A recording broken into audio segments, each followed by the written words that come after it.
Now on the Suze Orman Show, the absolute best way out of credit card debt. There is no other way to do it, in my opinion, that works better than this. Plus, it was the move that really just was like a big bomb going off. a stressful relocation I'm angry, I'm sad. leads to out-of-control spending. You have got to stop this. And you ask Suze, can I afford it? What do you want to buy? Well, I want to build a barn and possibly put stalls in it for my 4 horses. I love horses.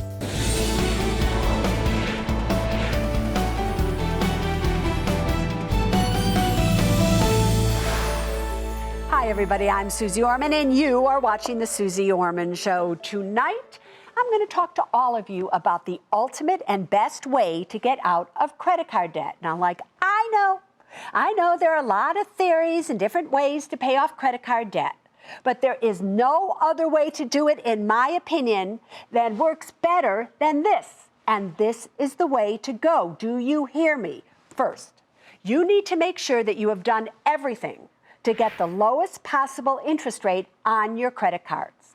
Second, if you are in credit card debt, I want you to cut up all your credit cards, and I want you to start using debit cards. Do you hear me? And third, I want you to follow my 20% rule. Here's how that works. I want you to line up all your credit cards from the highest interest rate to the lowest. Let's just say you have $15,000 in credit card debt on 3 cards, all with a minimum payment due of 2%. So card 1 is $1,500 at 24%, and the minimum payment is $30. Card 2 is $5,500 at 20%, minimum payment is $110. Card 3 is $8,000 at 17%, with a minimum payment of $160 a month. Now, if you just continue to pay the minimum due every month, what do I mean by that? Listen closely. In a credit card, every time you pay something on it, since the minimum payment due is only 2% and your balance is going down, your minimum payment due goes down and down and down every single month.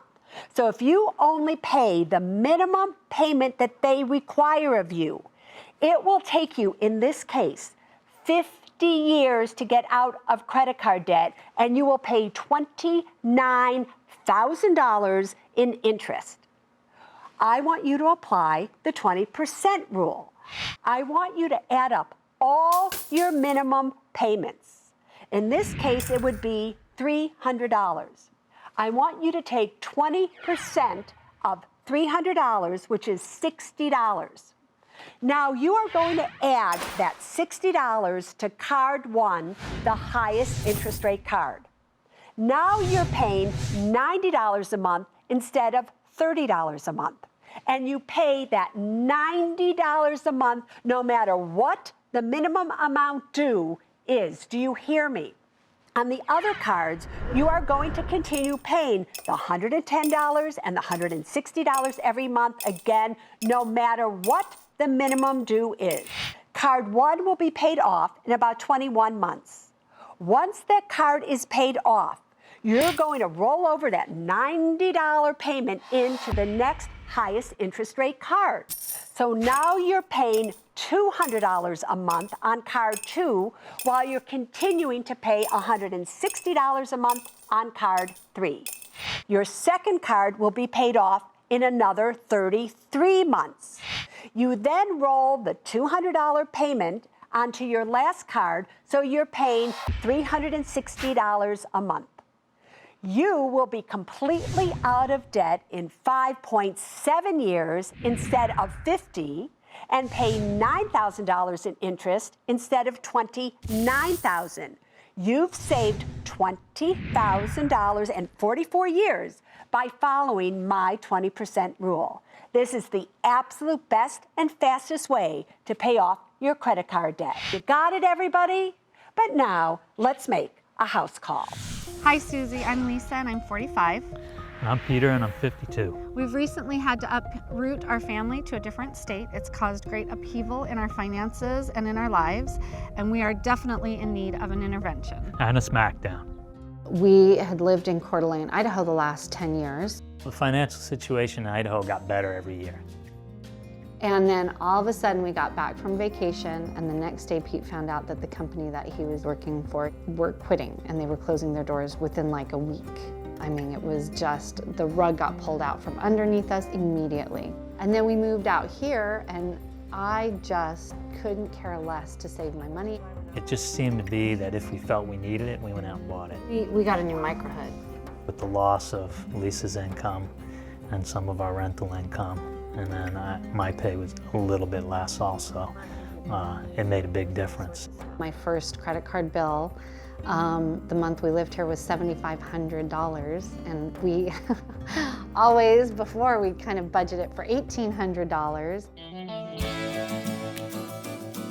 Because we're a blended family and we have 3 generations under one roof, the function of the home needs to be very, very important. When we chose this house, it was sort of under duress and a bit of time constraints. This is our main bathroom that all the kids share. It's not very convenient or functional for getting ready for work and school in the morning, which is why we really feel we need to add another full bathroom in the basement for my daughter and my granddaughter. That remodel is going to be $10,000 to $15,000. It was the move that really just was like a big bomb going off, and then, you know, there was casualties, and unfortunately, it was us. We can't talk about money really anymore. In the past, we did because it was easier when you had more income. We have a hard time communicating because he tends to get louder, speak louder and I tend to, as he gets louder, shut down. So we stop discussing it and we move on. I'm angry, I'm sad, I'm all of these negative emotions, and that's causing a negative impact on my financial life. Susie, I'm really hoping that you can get us back on track, moving in a more positive direction financially. Lisa and Peter, welcome to the Suze Orman Show. How are the two of you tonight? We're good. Thank you so much. How are you? I'm good. So you wrote in and you asked for, and you said you really need a Suze intervention. You need a Suze smackdown. Because what I see happening here is that simply because, right, Peter lost his job and he got a new job, thank God, and he had to move to be able to continue to support the family because Peter does work. You are in the house. You don't work for money. That Peter, to keep this household going, you guys had to move. You moved, and now you are doing everything to financially ruin what you have, and you don't understand why you're doing that. Is that the situation here? Yes, I've been spending more money than I ever have, and I have not been paying attention like I normally do. All right. Yes. Peter, you've been married to Lisa now for how long? 18 years. 18 years. Do you feel, now that you moved, that you even know who this woman is? Like, do you just watch her now and you're like, what happened here? Like, does it totally confuse you? Yeah, it is a little confusing. We're just in chaos and we just can't get things settled down. And I completely understand what she's going through. So it's shocking, but it's, I completely understand everything that we're going through right now. Here's what's really confusing to me. I know very few people that have a net worth in their early 50s and late 40s, middle 40s, of almost $1.2 million. That's your net worth, with $180,000 in an emergency fund, where they feel like they're on, financial death's door. Really? Really? If you continue to do what you're doing, you will not have a $1.1 million net worth. You will destroy everything that you have, and you will still be living where you're living without your family, without money. And then, Lise, you'll know what true misery is. So either you have to make a decision right here and right now to grow up. And I'm serious about this. You have got to stop this. And you have got to stop it now, because not only are you ruining your relationship, I'm sure, with your husband, your relationship with yourself, what you're doing for your kids, spending money on them, and all of these things is ruining them as well. So, Peter, you'll notice that I haven't been saying a whole lot to you, but you too, sir, have been starting to spend things or spend money, and I don't know if that's your nature or if you're just doing it because Lisa's doing it, so you're all joining in to just totally ruin everything that you've created. But overall, I know that you had to move, and I respect you for having to do so. So now, just let's grow up and have a serious financial relationship. Stop with the blame. Stop with thinking you can't talk about money. The reason, by the way, you can't talk about money is you both are irrational.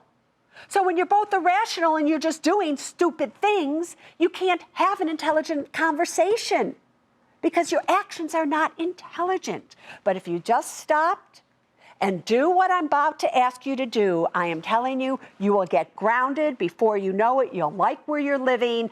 Everything will be great, and your family will prosper versus you taking them straight into the ground. So you ready, you two? Yes. Yes.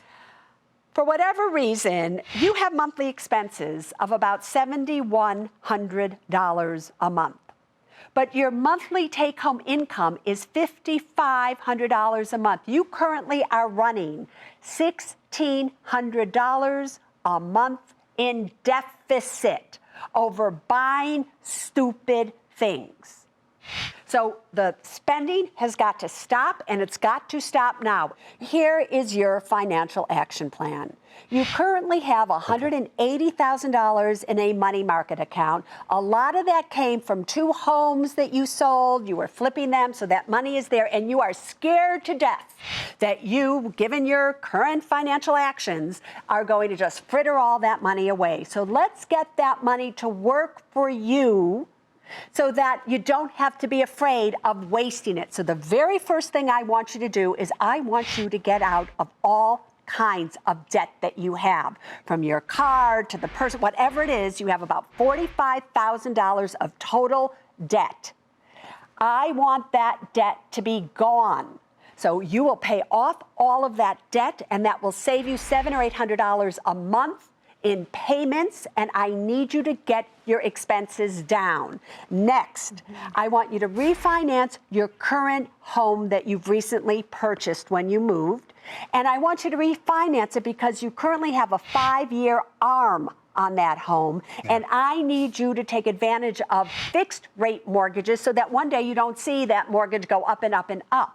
But in refinancing it, I want you to add $50,000 to this home so that you can have a 15-year mortgage versus a 30-year mortgage, because you guys, you'll be in your mid-80s by the time you pay that house off. I need it paid off soon.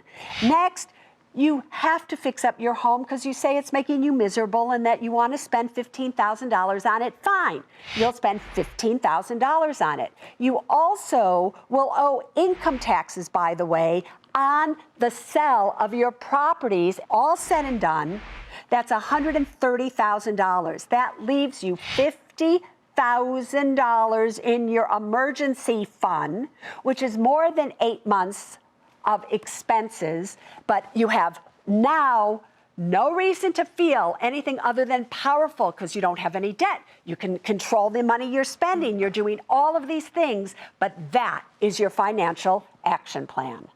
Up next, I'm willing to work through his debt with him as long as I can keep what I'm bringing to the marriage separate.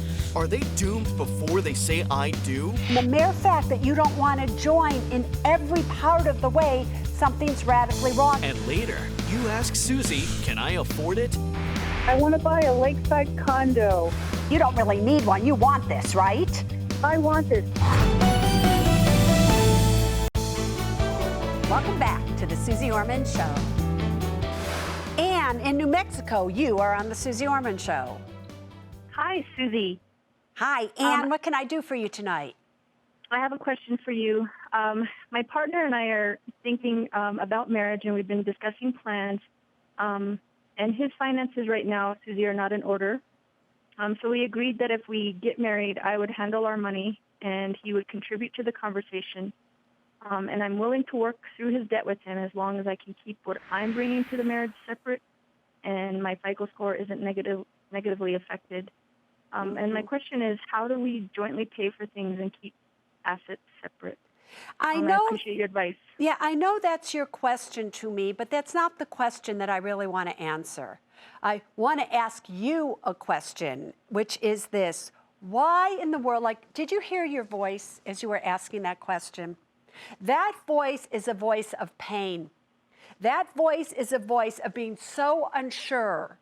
And not the nervousness of being on TV or with me or whatever. It's a voice of the truth of how you feel about the situation that you're about to get into. And the situation makes you feel shaky because your voice is shaky, even just to talk about it. And so what concerns me is why? Why would you want to get involved via a legal, commitment known as marriage when you'd have to pay all the bills? You don't want him involved in that. You want to keep your money separate. You want to do all of these things. No, M just doesn't stand for marriage. It stands for money. And the mere fact that you don't want to join in every part of the way, something's radically wrong. The number one rule I always tell couples, you have to pay the bills together. You both have to be involved. Otherwise, you're just going to end up in a situation where it's not going to work. He's going to blame you. Then he can say it's all right because he wasn't involved. Do you understand what I'm saying to you here? So the real question is, Anne, why? Can you just wait? Either he changes and it becomes the financial man you want him to be, or you do not get married. Let's go to Marcy in Alabama. Go for it, girlfriend. Hi, Susie. I'm a small business owner, and I'm embarrassed to say that my finances are spiraling downwards. Business have been slow the last few years, and I've used all my retirement savings. I owe the IRS. I racked up personal and business credit card debt, trying to keep everything afloat. My parents help with the business, so I feel like I can't give up on things because it's going to be hard for them to find work elsewhere. Saving my business is putting me in a deeper hole. I don't know what to do. Please, I need your help. I don't know how to turn this situation around. All right, Marcy, I need you to listen to me. Your parents have been staying afloat because you've been sinking. You've been sinking retirement money into this business for them, not for you. You haven't paid yourself, I'm sure, in the entire time that you've had this business because you put money into it, you do not take money out of it, and you've been keeping your parents afloat, possibly other employees afloat. Why, like I said, you are sinking. Every ship stays afloat for so long that has a leak in it, and eventually it goes underwater and everything is lost. I don't want you to find yourself in that situation, although you are really close to it right now. When you have the situation that you do have, you have IRS debt, business loan debt, you have everything, you may be looking at having to, file bankruptcy here because you want to put a stop to this debt growing with all the interest rates that it's being charged.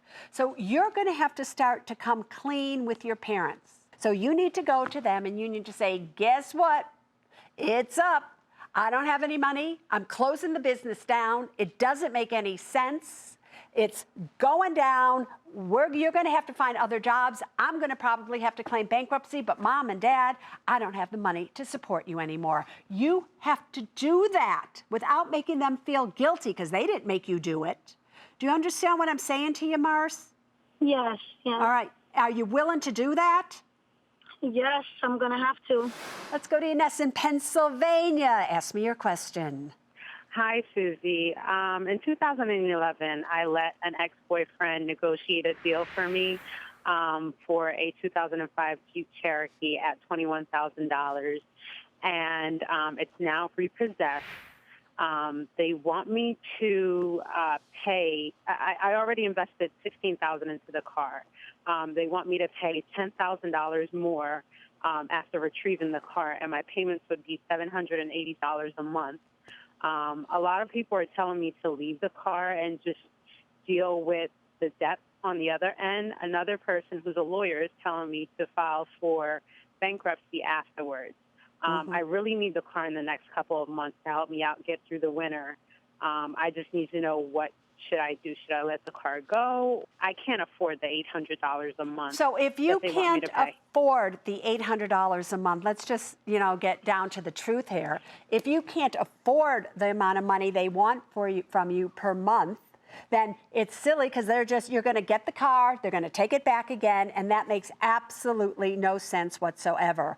I would go the route of the lawyer, where I would claim bankruptcy so that I don't have to come up with this money. They've already got the car, now you've got to clear the loan, so that would be the way to do it. The lawyer is correct.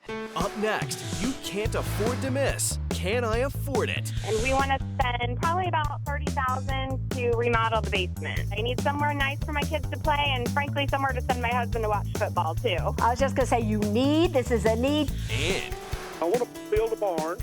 Ed wants to build a barn. I kind of like that, build a barn. What do you want to buy? Lakeside condo. Remodel the basement. I want to build a barn. Welcome back, everybody, to the Can I Afford It segment. This is where you call in. You tell me what it is you want to buy. Oh, yes. And I tell you if you can afford it or not. Are you ready? Let's begin. Ed, what do you want to buy? Hi, Susie. I love your show. Thank you, sir. What do you want to buy? Well, I want to build a barn to store my RV, and I've got a tractor and some other equipment. And possibly put stalls in it for my 4 horses. And I'll spend about $40,000. All right, $40,000 to put your horses, your tractor, and some other stuff. Ed wants to build a barn. I kind of like that, build a barn. Anyway, Ed, show me the money. All right, our combined income take home is $99.63 a month, and that includes a pension and VA disability. Our expenses are $59.86 a month, and for debt, we have a $20,000 RV loan and a $21,000 land loan that we're going to build the barn on. And we own our home outright. And in savings, we have $89,000 in liquid, $3,000 in investment, and $530,000 in retirement. And how are you going to pay for this? Well, I was going to put $10,000 down and finance $30,000. So listen to me, though, Ed. You want to know, can you afford this? The fact of the matter is you are 63 years of age. And when I look at your money here, there's only one way I can go on this, and it's you are approved, sir. However, let me tell you something. If I were you, forget about financing. Just take the cash out of the savings that you have and pay for it outright. You don't need any more payments. Got that? Ashley, what do you want to buy? Hi, yeah. My husband and I bought our house about a year ago, and we have 2 young children, and the basement is their play space. And it's technically already finished, but it's just awful. It looks like a DIY job gone horribly wrong. And we want to spend probably about $30,000 to remodel the basement. I got that. Let's see what you got. Show me the money. All right. Our take-home is $11,207 a month combined. Our expenses are $9,087 a month. For debt, we have $233,000 on a 30-year fixed mortgage, $39,000 in student loans, and $9,000 on a car loan. And in savings, we have $13,000 liquid, $257,000 in retirement, and $11,000 in 529 college plans. And how are you going to pay for this? We're definitely going to have to finance it. I'm thinking either a home equity line of credit or a home equity loan. But either way, it's worth it. I need somewhere nice for my kids to play, and frankly, somewhere to send my husband to watch football, too. I was just going to say, this is a need denied. And the reason it's denied is you only have $13,000 liquid, number one, way under an emergency fund. But girlfriend, if you're going to take out $30,000, $35,000, whatever you may be from your home, you need that kind of equity in it. And if you look how much you owe versus what it's worth, because I looked at numbers here, you don't have that kind of equity in your house. They're not going to do it. So no, you are denied. Joy, what do you want to buy? Hi, Susie. My precious granddaughters are going to come visit my husband and I here in San Diego coming up in a couple of months. And they're going to bring their dad and their mom, too, with them. And I'd like to take them to Disneyland for 2 days and nights. We want to stay at Paradise Pier. And the cost is approximately $4,000 for the 6 of us. All right, I just have to say this before you go on. Yes, Did you hear the tone of your voice change when you said your precious and then you said they're going to bring their mother and father with them as well? Yeah, I love my son and his wife beyond measure. However, I really wish I could take them by myself, but they're still too young. I got it. Okay, but it was just so obvious, my dear Joy. It's like the parents take the joy out of the situation. Anyway, yeah, well, that's show me the money.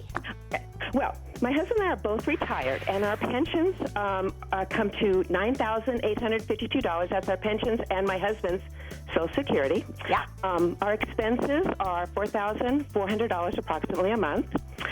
We have no debt, and we owned our home outright. In our liquid savings, we have $73,000. In investments, we have $40,000, and in our retirement, we have $414,000. Listen, I'm not even going to ask you how you're going to pay for this because I'm just going to tell you you are approved. You have more than enough money to go do this, and hey, maybe you can be there and lose the daddy and mommy, and just go off on something your own. Have a great time, my dear Joy. Katerina, what is it that you want to buy? Hi, Susie. I want to buy a 13-inch, 256 gigabyte MacBook Air with a new Retina display, as well as a Apple SuperDrive to go along with it. I can use it for my senior year in high school right now and possibly going into college next year. Got it. So you want to spend $2,200. So you're about 17 years of age. Is that right, Katerina? Yes, ma'am. Yeah. Do you like watching the Suze Orman Show? Every time I get a chance. All right. I love that. So $2,200 on a 13-inch Mac with a Retina display. Girlfriend, show me the money. I have $40 per month in babysitting and chores. I have no expenses, no debt, and I have $5,000 in liquid savings. And how are you going to pay for this? I plan to use the $5,000 that I have in liquid savings. And Katerina, when you get this, would you say to me that you need this for school, that this is not a want, that this is something you absolutely need right here and right now for your senior year? Or is this a want? Well, my current desktop is out of commission, and I don't have a computer of my own, so I would say it is a need. It's a need. All right. Given that you think it's a need, you are approved. If you had told me that it was a want, I would have denied you because I very seldom let somebody use 50% of what they have in savings to buy a thing. But if you really in your heart believe that this is a need, then go ahead and do it, girlfriend. All right, Jean, what do you want to buy? Hi, I want to buy a lakeside condo. Yeah, so here we go. I want to buy a lakeside condo. You don't really need one. You want this, right? I want this for a good reason. What's the reason? I'm going to retire in 3 years. I currently live in New York City, and I can't afford to stay there. Every year or two, the rent goes up, and I'm going to be not able to afford it on a pension. And so you want to buy this lakeside condo now, and start to get prepared for in 3 years from now when you retire, correct? Right. Got it. It's in a part of New York State where I used to live. I love it there. I go back frequently, and I plan to rent it out until I'm actually ready to move there. You got it. Show me the money. Okay, my current take-home pay is about $8,400 a month. Yes. My expenses are $4,100 a month. maybe $4,200 a month. That includes my rent, which currently is $26.25 a month. Yeah. Okay, and all my health and dental insurances.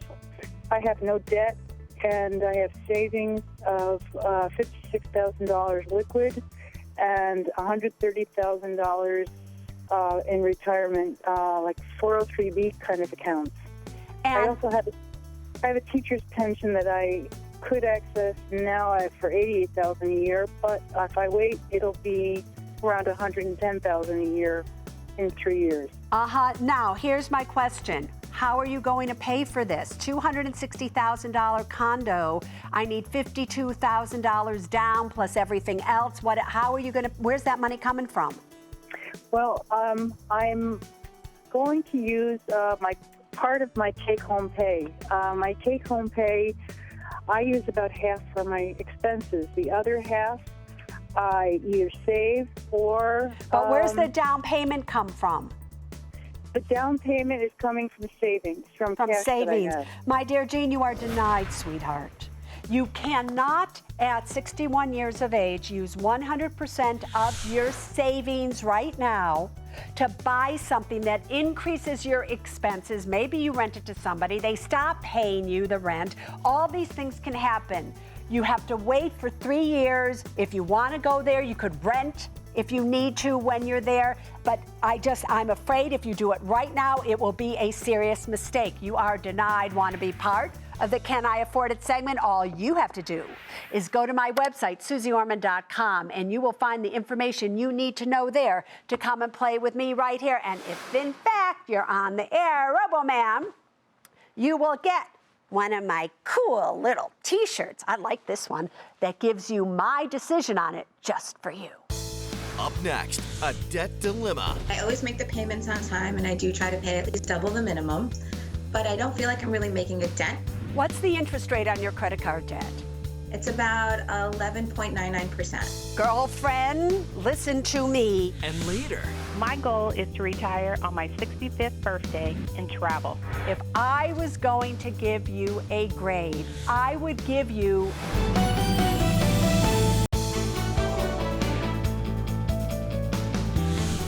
Welcome back, everybody. Here we are in the control room at CNBC headquarters. So many ways for you to be part of the Suze Orman Show. Take a look at your screen right now. You can send me an email, join me on Facebook, or if you send in a tweet and put hashtag Ask Suze, it comes to us right here. And if we choose your tweet, it will be on the air. Let's see what's trending right now. We have from @Martha Lumore. Pay the house with a loan from IRA or just to keep paying the monthly payments. Martha, where did you ever hear that you could take a loan from an IRA? An IRA is an individual retirement account. You can take loans from employer-sponsored retirement plans such as a 401k, but not from an IRA. If you take a loan, if you were able to, trust me, you would have to pay ordinary income tax on that loan. It would be as if you withdrew the money. So you cannot do that. Do you hear me? You're just going to have to continue to make those mortgage payments. All right, let's see what else is trending. We have from @Paul Ciliano. How did you arrive at 8 months for an emergency fund? The average length of time to find new work, has it changed over the years? Well, Mr. Paul, that's exactly how I arrived at it. You know, years ago, it used to be 3 months of an emergency fund, 6 months of an emergency fund, because if something happened to you, you could probably get a new job in 3 to 6 months. Today, will you get a new job in 8 months? I don't know. Maybe that's not even enough. So 8 months is a conservative, believe it or not, figure for you to have in reserve, for you to pay your must-pay expenses if something were to happen to you. It's really just that simple. All right, let's go to Suze webcam. Renee in Connecticut, what do you need to know tonight? Well, I'm married with a 3-year-old son, and I'm feeling a bit stuck. I have about $20,000 in credit card debt, and I always make the payments on time, and I do try to pay at least double the minimum, but I don't feel like I'm really making a dent in what I'm owing. I have about $29,000 saved in liquid savings. It's my emergency fund, but I'm wondering if I should use that in order to pay off my debt. What's the interest rate on your credit card debt? It's about 11.99%. Girlfriend, listen to me. You need to take the money from your emergency fund. I know that's maybe making 1% for you taxable so that you can pay off 11% of interest non-tax deductible. So once you get out of credit card debt, now you're gone, you're going to take the money that you were paying towards your credit card debt and put it back into your emergency fund. That's going to make you feel unstuck. When you feel unstuck, you'll feel more powerful and you will therefore make more money. Got that? Got it. That's what you're going to do. All right, everybody, let's go back to the studio and here's what's coming up next. Gail asks Suze, How am I doing? I want to see the world and experience all the amazing people and places it has to offer. I don't give grades like this lightly. and later, test your money smarts in Suze's Pop Money Quiz.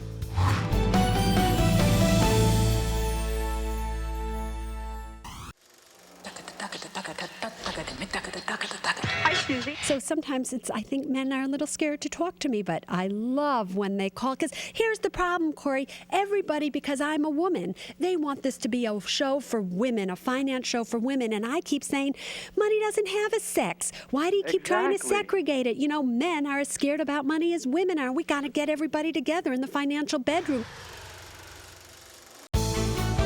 Welcome back to the Suze Orman Show. Hi, Susie. I'm 43 and single. I was my mom's primary caregiver for 15 years, and after her recent and unexpected passing, I found myself doing a 180 on what's truly important to me. I realized that stuff doesn't make me happy. People and experiences do. My goal is to retire on my 65th birthday and travel. I want to see the world and experience all the amazing people and places it has to offer. Susie, how am I doing? Gail, welcome to the Suze Orman Show. Thank you. Oh, look, you're on webcam. I get to see you. I love that. You know, first of all, I love that you took care of your mama for 15 years. Wasn't that the highlight of your life? It definitely was. It was an amazing experience, and I'm so glad I had it. Yeah, so all the parents out there that are listening, don't worry. If your kids love you, they'll also love to take care of you, just so you know. Anyway, Gail, you want to be able to retire when you are 65. If you're going to give yourself a grade doing exactly everything like you're doing it right now to be able to attain that goal, what grade would you give yourself? A C+ or a B-. C+ or a B-. Girlfriend, before I give you my grade, let's show everybody your money. Gail is 43 and she's single. In retirement, she currently has about $376,000. She has about $8,500 in an emergency fund, $80,000 approximately in investments. She does not own a home, so she therefore has no mortgage debt, but she has no consumer debt whatsoever. So at the age of 43, Gail's total net worth is $464,573. We have monthly take-home of $3,589, and her monthly expenses are $3,272. So she has about $300 a month excess right now. So, girlfriend, if I was going to give you a grade, and I don't give grades like this lightly, I think about it before I really have to tell somebody what I'm going to tell them. If I was going to give you a grade, could you be able to retire in 22 years from now? I would give you an A-. Yay! And let me tell you why. Even though I know your current expenses are $3,200 a month, I've increased you to about $5,000 a month when it comes time for retirement. Now, I know things go up and things go down in value, but so will your income and things like that. So just let's deal with $5,000 a month now as your goal. If you keep doing everything the way you're doing it right now, your after-tax income at the age of 65 will be $5,333 a month, which is more than what you need for your goal. Now, obviously, you could take Social Security then if you wanted to, even though it wouldn't be full Social Security. You would get an additional about $1,500 a month after taxes, giving you $6,800 a month. But I don't think you're going to need that. So I don't want you necessarily to take it, but let me tell you your way from an A- to an A. I need you to get a living revocable trust. You do not have one. I need you to start looking into long-term care insurance. We have a few extra $100 a month right now that could go to long-term care just to make sure that when you get older, you do not have a daughter to take care of you like you took care of your mother. So let's just make sure there's something there to take care of you, financially speaking, if you get to that. I want you to wait till you are 67 to take Social Security if needed. And if you don't need it, then I want you to wait till you are 70. If you wait till you are 70 to take Social Security, you'll have $8,200 a month after tax to live on. So if you ask me, I think you're going to be able to do this. Thank you, Susie. Up next, one more thing Susie wants you to know. In using debit cards, here's what's very important to understand.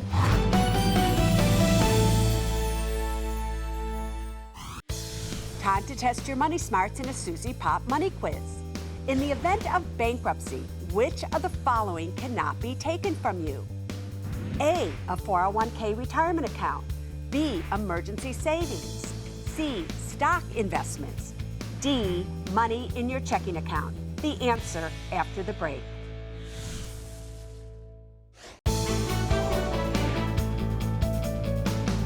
Before the break, I asked, in the event of bankruptcy, which of the following cannot be taken from you?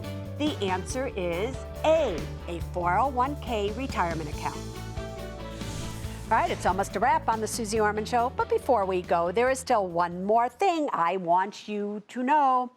Earlier tonight, you heard me tell people, what should they do? I want them to cut up their credit cards and only use debit cards. Now, number one, the reason that I want you all to do that is when you have credit cards, even when you pay off the balances, you tend to run up those balances all over again, number one.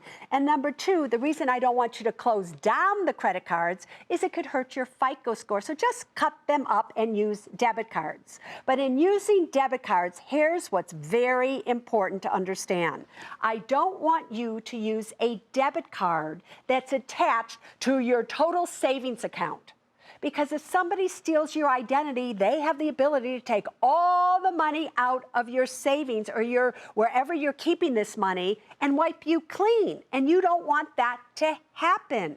So keep a small account. Maybe you keep $1,000 in it, $2,000, whatever it is, for you to use that's attached to a debit card that you use in public. When you do that, if somebody steals your identity, all right, they're only going to get a little amount of money and the bank will give it back and everything will be okay. But don't leave large sums of money at risk by ever using a debit card that's attached to that. Do you hear me? Now you know. There's also only one other thing you need to know, and it's this. Until next week, there's only one thing that I really want you to remember when it comes to your money, and it's people first, then money, then things. Now you stay safe. Bye-bye.